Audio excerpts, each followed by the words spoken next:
And we again this evening turn to an old song. It's in the book of Psalms. It is Psalm number 121.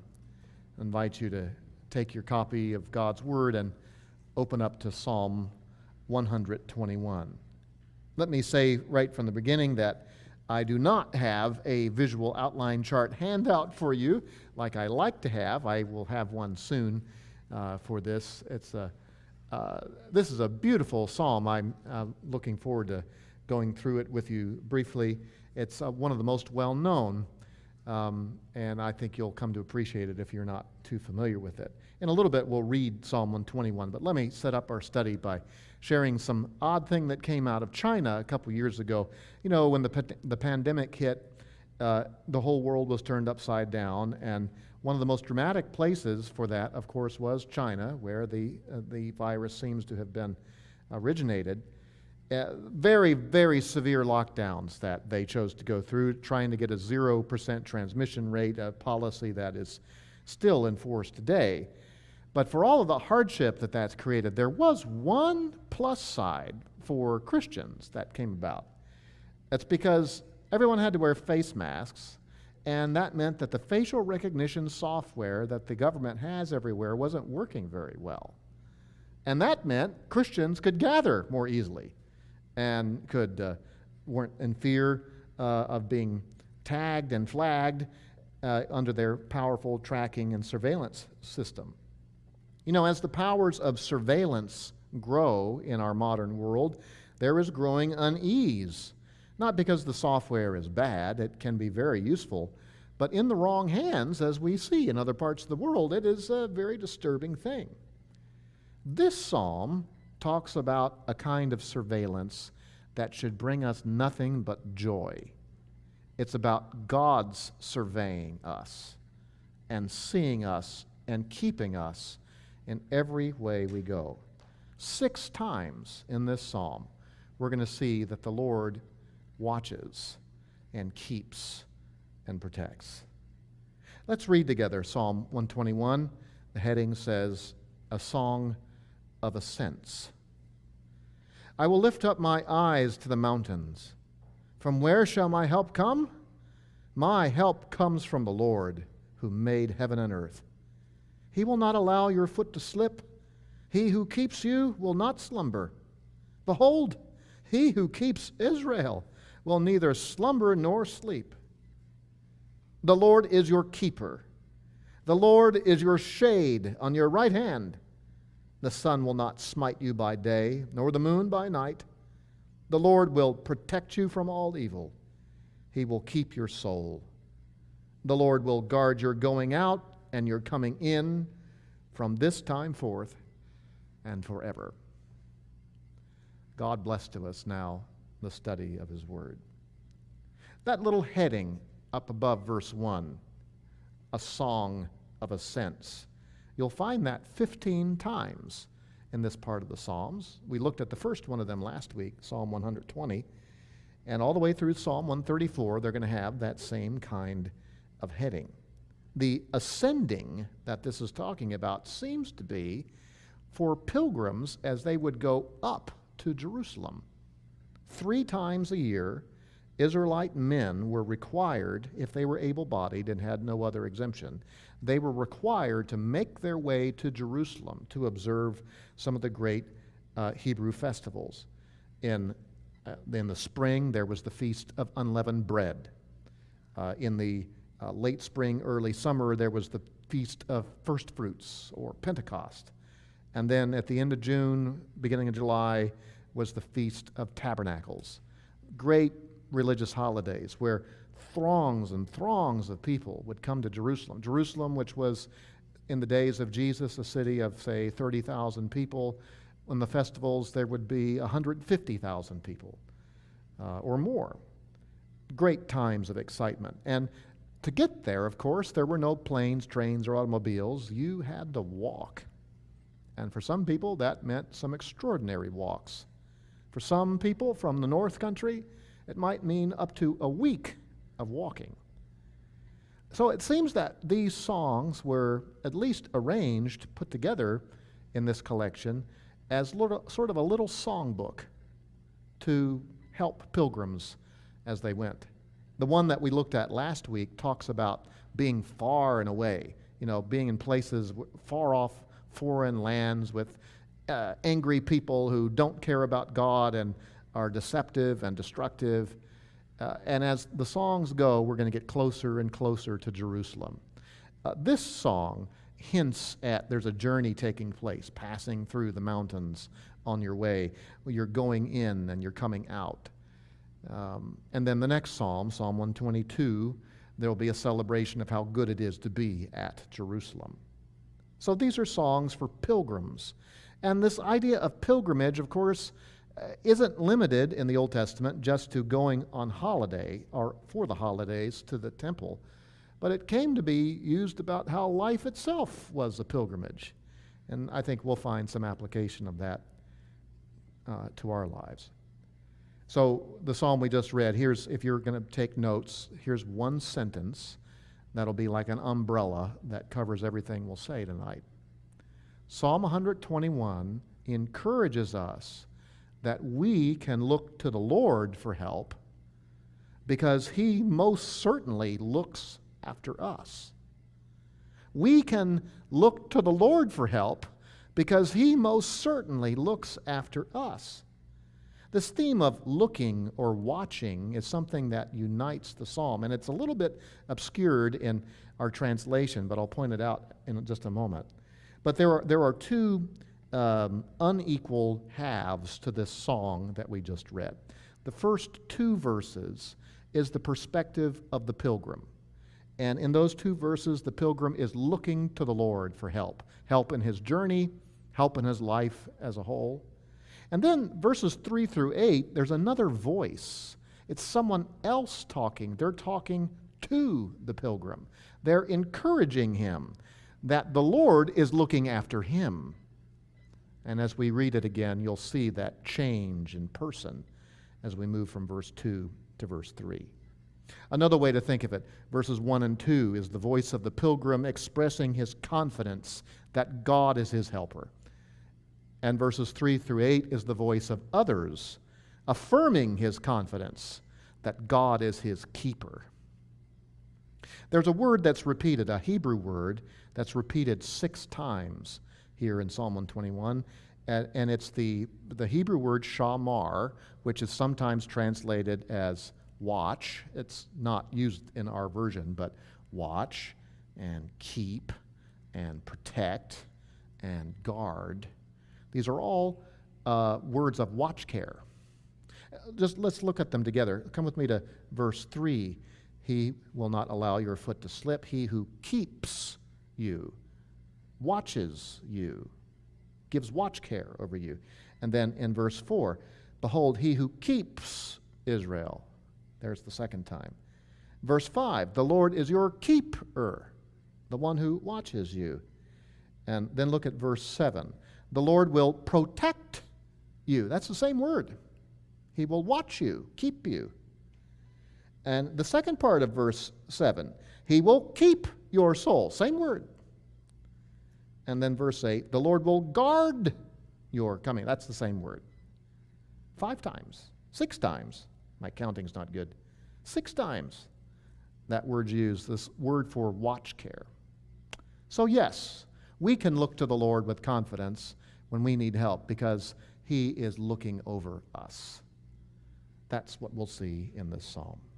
So let's go to verses 1 and 2, and we'll look at the first movement of the psalm where the pilgrim is expressing his confidence in God in this psalm of trust.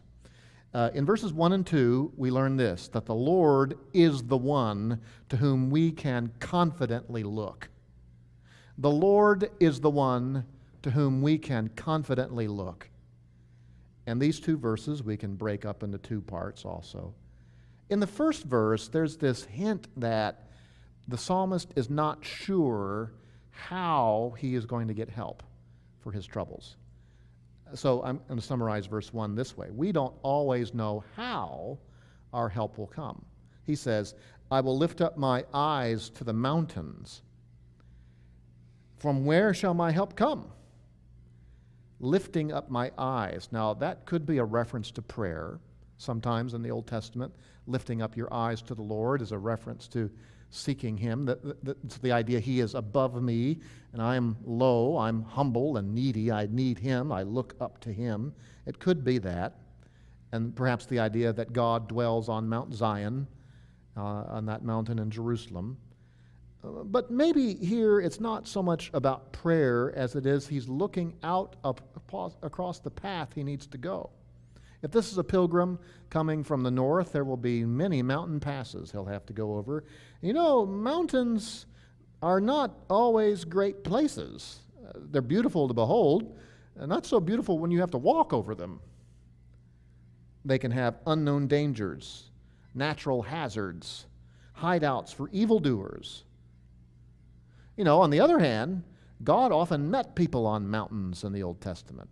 It was Mount Sinai where God came down and shook the world and forever changed Israel's life. It was on Mount Zion where God dwelt in the temple, in the sanctuary. So there's a sense in which the mountains, as He's looking out upon them, it's kind of unknown. Is this going to be good or bad? Am I going to find help as I go through here, or am I going to find hurt as I go through here? He doesn't know. And so he asks the question at the end of verse 1, where is my help going to come from? Now he knows the answer of the who will be his help. There's no doubt about who his help is. But maybe there's a question about how and when God will bring him help. We come to this second verse and we see his confidence. This verse teaches us we always know who our helper is. We may not always know how our help is going to come, but if you know the Lord, you always know who your helper is. Look at the statement of trust he makes there in verse 2. My help comes from the Lord, who made heaven and earth. It's a bold statement of confidence in the Lord as his helper. You know, the gods of the ancient world, the pagan gods, the make-believe gods, were all confined little deities. They had places where they supposedly controlled, and they had houses where they supposedly lived. And if you wanted their help, you had to go to them and go through their rituals. And in fact, many of these gods were worshipped on high places, on mountains. And it was thought by pagans that various deities governed different hills. But the Lord is not restricted in any way like that. Even though the Lord chose to dwell in Jerusalem, in the sanctuary, he was not confined to that spot. Yes, he dwelt on the Ark of the Covenant, but God was not in a box as if he was stuck there. No, he is the maker of heaven and earth. That's pretty much everything, every place. There's nowhere you can go where you're beyond God's help. He's the maker of it all. And because he's the maker of everything, he can help me wherever I am. He can bring deliverance if I'm in the mountains. He can bring help when I'm in the valleys. This phrase that's used here, maker of heaven and earth, it's a phrase that shows up in the Old Testament 13 times. The other 12 times where it shows up, it's always in the context of God keeping his covenant. That the idea being, how faithful is God to keep his promise? How capable is God to keep his promise? He's infinitely capable to do it. He is the maker of everything, and he can be found anywhere. What confidence that ought to bring us. The psalmist here, and we don't know who the psalmist is, by the way, this psalmist has a big view of God. A big view. So many of our spiritual problems relate to, number one, how little we think of God, that we don't think about him enough and meditate on his greatness. how little we think about God, and number two, how little we think God is. Now, we know in our theology, in our doctrine, that God is great, that there's no one greater than him. We know that at one level. But on a practical level, we conceive of God's help and God's interaction in such small ways. There was a wonderful book written, it must be 25 years ago now. It was one of those books where, and I'll be honest, I've not read the entirety of it. I've read portions of it. And everything I've read about it is magnificent. So let me continue, get this commercial out of the way. This is one of those books where the title says most of it. The title is, When People Are Big and God is Small. And the thought is that so many of our problems in life, particularly in relationships, is where in our mind people are huge and powerful and God is small and hard to get to. And it's, of course, exactly the opposite. God is big and great, and people, in comparison with him, well, they're relatively small. It's an issue of perspective. And it's the kind of perspective that the psalmist brings here. So many of our problems are outsized, oversized in our minds because we don't meditate enough on how great our God is. The Lord is my helper, the maker of heaven and earth. Well, having sung about his confidence in God, some others are going to sing back to him how well placed this confidence is. As we come to verse 3, there's a change in voice. And in verses 3 through 8, here's a point that will summarize these verses. The Lord is the one who certainly looks after us. So if verses 1 and 2 taught us that the Lord is the one to whom we can confidently look, these verses teach the Lord is the one who certainly looks after us. Now notice how the voice changes there. In verse 2, it's my help comes from the Lord. And now in verse 3 is, he will not allow your foot to stumble. It's like someone is talking now to the original singer. It's an outsider voice who is chiming in. Maybe this song was intended to be sung in parts.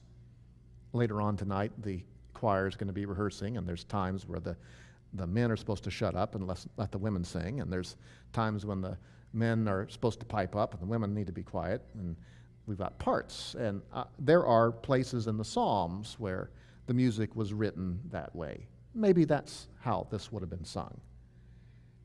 We don't know who the speaker is supposed to be. I mean, was it a priest of the tabernacle? Was it another pilgrim? But it does seem clear that what follows are a series of pairs. Verses 3 and 4 go together. 5 and 6 go together. 7 and 8 go together. And usually the way these pairs work is that the first line will explain how God will keep you, and then the second line explains how God's going to bring that about, or what the consequence of that's going to be, or what God won't let happen, or what God certainly will do.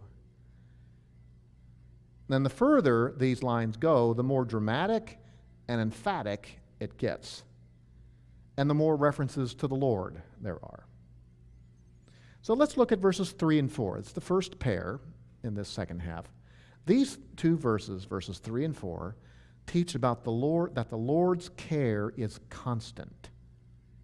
The Lord's care is constant. And this constancy of God's care, it's going to be talked about generally in verse 3 and then emphatically in verse 4. Look at verse 3 and see how it's described generally. He will not allow your foot to slip.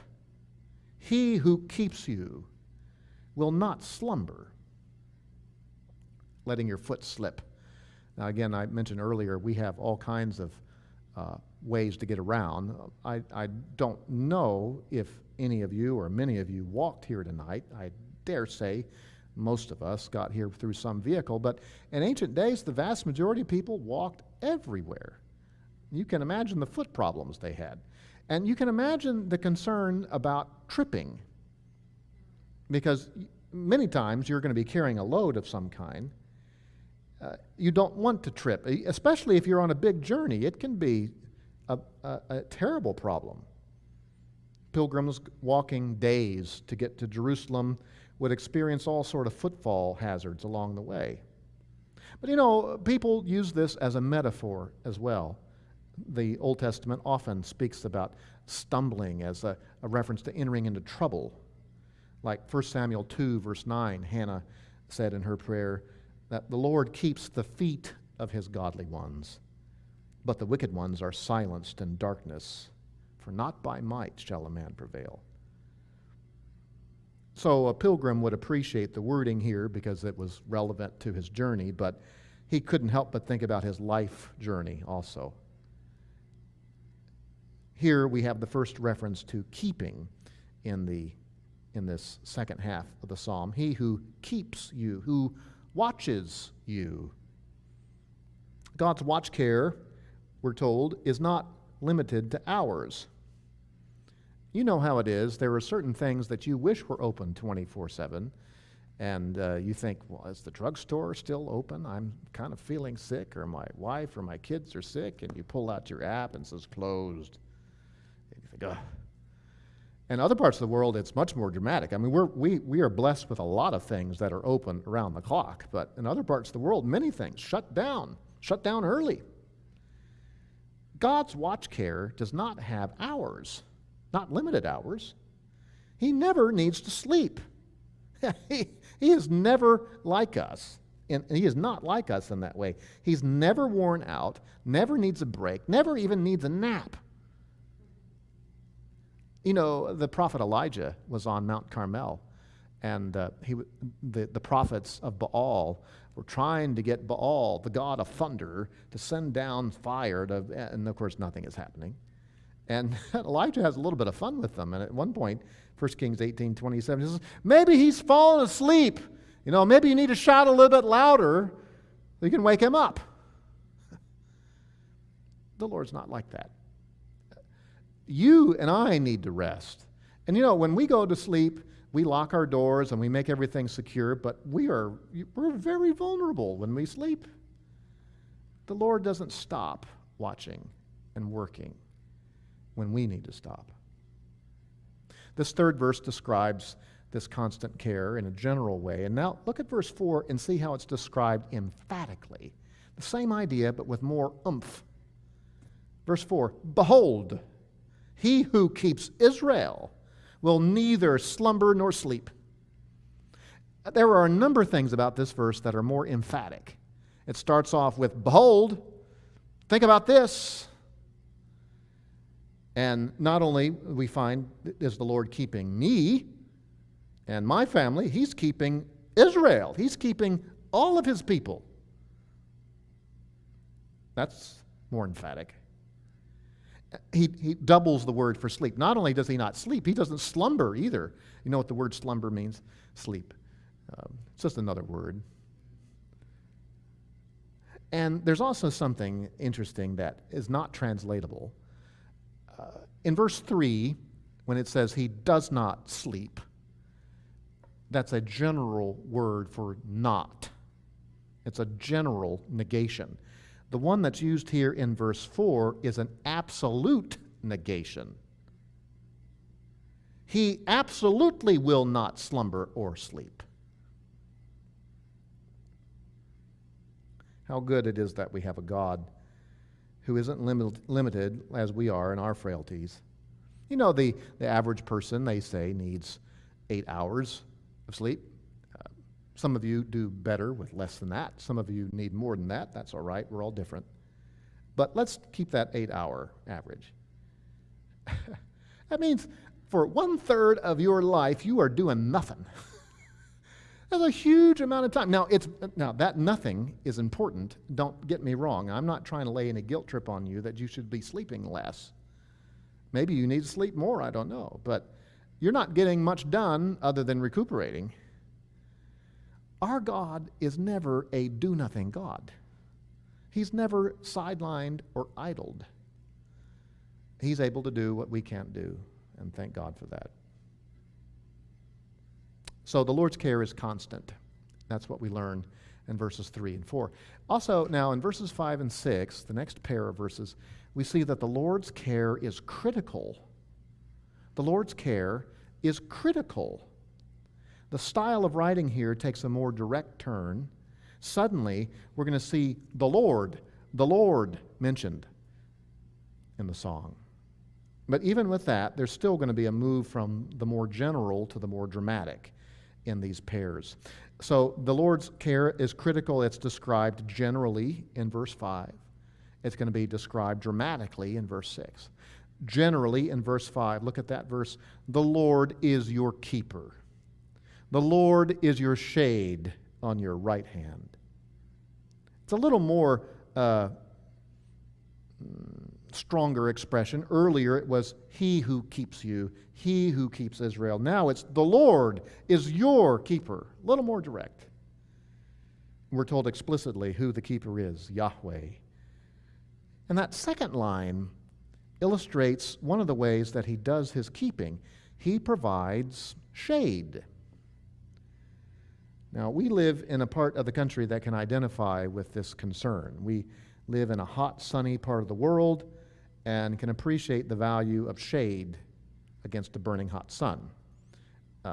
You look in the dictionary or go online and you type the word sun and see all the things that show up. Sun glasses, sun shade, sun screen, sun block, sun this and that.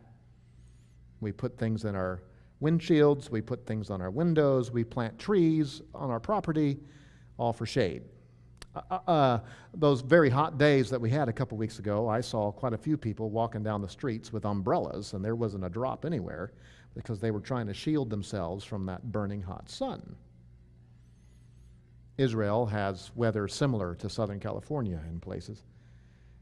But this shade that's talked about here is more of a metaphor than anything. Notice it says, he is your shade at your right hand. Now, don't take this as some sort of literal statement that if you're holy, God is going to shade you on this side. Now, of course, because what's that mean about the left side of you? The right hand is a metaphor in the Bible for something that is quickly available. Most people are right-handed, and if you need something quickly, you'll situate it there on that right side. The thought is that the Lord is right there to protect you and keep you. And what's been described generally here in verse 5 is now described dramatically in verse 6. The sun will not smite you by day, nor the moon by night. The shade imagery is made more dramatic. We can, of course, understand being stricken by the sun. We even speak about sunstroke, heat stroke. Maybe we don't worry too much about moonstroke. The moon in ancient days was associated with losing your mind, going with lunacy. You know, lunar is the moon, and lunacy is the more common expression. He's loony. But I don't think that the psalmist is concerned about mental disorders here. The thought, though, by pairing the sun and the moon, is that any kind of trouble you can think of from any time of day. I mean, the nighttime has its own troubles. Predators, thieves, dangers you can't even see or know that they're there. So by combining the worst things of the day and the worst things of the night, the psalmist is implying that whatever troubles you can think of, the Lord is able to protect you. This isn't a promise that you, as an Israelite, could walk out in the desert in the middle of the day and not be scorched by the sun. It's not some sort of a literal promise like that. But it is a dramatic description of how the Lord is able to keep us from everything. Our minds are pretty good at thinking up troubles, aren't they? Sometimes we make troubles into being much worse than they are. Worry is really the art of, well, it's not an art. I guess some people polish it to an art. It's the act of meditating on feared outcomes. Sometimes our imaginations really get out there. What we need to do is not meditate so much on our troubles and how bad they could get and all of the what-ifs that generally don't materialize anyway, but we need to meditate on how God is able to protect us from everything and anything. I'll share a little bit more about what that means and what it doesn't mean, but for here, note that these two verses are teaching that the Lord's care is critical. And now we come to the last couple verses, verses 7 and 8. And these teach that the Lord's care is comprehensive. The Lord's care is comprehensive. There is, verse 7, complete protection. The Lord will protect you from all evil. He will keep your soul. That word protect is the same word that was translated as keep in verses 3, 4, and 5. It's the same word translated keep here in verse 7. I really wish the translators of this version had kept it the same. We could have seen it a little more easily. The Lord will watch over you. He will keep you from all evil. The evil here is not moral failure, although we do want God's grace to keep us from that kind of evil, but this is the other kind of evil. This is calamity and harm and distress. The Lord is sovereign over things. He is able to keep us from being consumed by these things. Don't read this as a promise that if you pray enough, you will be untouched for the rest of your life by trouble. This is not meant to be some sort of a blank check promise. But what it does mean is that whatever evil might befall you, you need not be undone by it. Even when trouble seems to be bearing down on us, it's not able to undo God's grip on us. By the way, if you're saying, well, it sure sounds like this is a promise, and all I have to tell you to do is read Psalm 120. The Psalms are full of laments of godly people who are saying, Lord, help me, I'm in trouble, I need your help. So what Psalm 121 is encouraging us is that the Lord is the one who's able to keep us from evil. He's able to keep us through evil and to sustain us unlike anything else. Some weeks ago, we studied the last chapter of 2 Timothy, and particularly the last half of it, where Paul is preparing for his execution. And there's a beautiful passage in that I want us to turn back to again. It's 2 Timothy 4, verses 17 to 18. 2 Timothy 4, verses 17 to 18. Paul is describing how in his court cases in Rome, things had been going badly. When he had his first hearing, no one was there to help him. He had to speak on his own.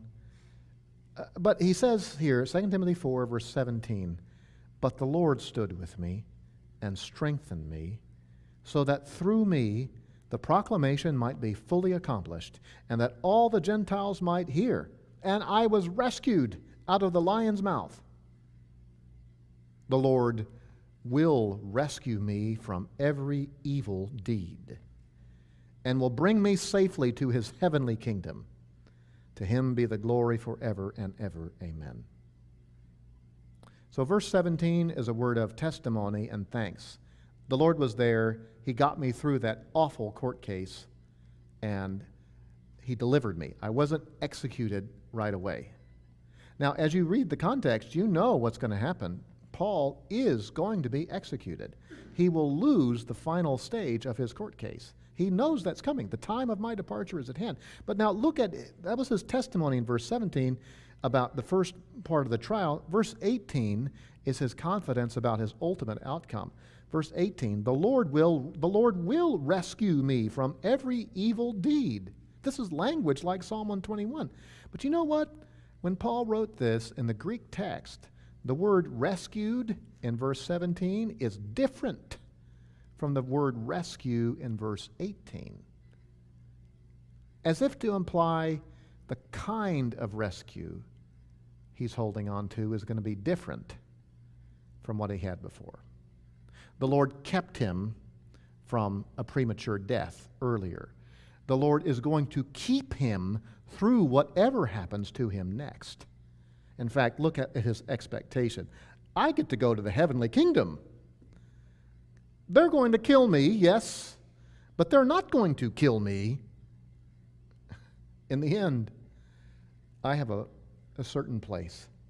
To him be the glory forever and ever. Nothing can take us out of the saving grip that God has on us. Nothing could hold Paul back from heaven. Nothing could rob him of resurrection. And so in that sense, even this seemingly absolute statement back here in Psalm 121, the Lord will protect you from all evil. There's a sense in which that's true for the believer to the utmost degree, because we will be ultimately delivered from all difficulty. These words that the psalmist has been saying are an echo of what Moses told Aaron and the priest to say to Israel. Remember Numbers chapter 6, verses 24 to 26. There's a blessing that the priests were to pronounce over the people. The Lord bless you and keep you. The Lord make his face shine on you and be gracious to you. The Lord lift up his countenance on you and give you peace. It's those kind of words that the psalmist is holding on to and applying in this situation.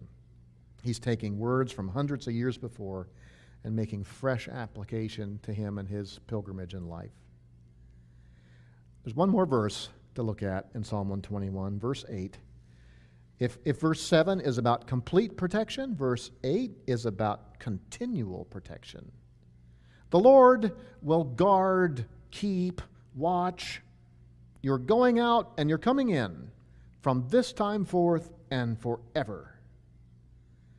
Going out and coming in. You know, this is a song for pilgrims. There was a lot of going and a lot of coming, a lot of walking. When you leave for pilgrimage and when you come back from pilgrimage and all the journey in between, God will be there. And yet this is also an idiom that's used elsewhere in the Bible for just the affairs of everyday life. When you leave home for the day to do your work, and when you come back home, and everything in between, God is there for you if you belong to him. Not just through the holiday season, not just in this moment now, but throughout the rest of your life, from generation to generation, from one era of people who know the Lord to another era of people who know the Lord, from time into eternity, the Lord is there. This psalm closes with a little glimpse into God's heavenly care for his own. This is a psalm that encourages us that we can look to the Lord for help because he most certainly looks after us. There are all sorts of troubles that we could look to, that we can look at too long. And we tend to look at our troubles a little too much. It might be finances. It could be relationships that are strained. It could be dealing with sin that you're struggling with. Whatever it is, and there's an endless number of things that it could be. Be encouraged. God has not stopped looking out for you, watching over you, and he wants you to look to him. Father, we have enjoyed this little psalm, this short song of trust that you are our keeper. There is no one like you. No one can keep us so well and keep your promise as well as you do. Thank you, Father, for the assurances of your word that you are with us and that even when we go through trouble, you're working together, all things together for good to those who love God, to those who are called according to his purpose. Help us this week to walk by faith. Grow us in our trust. Help us to see how great and good you are. In Jesus' name, amen.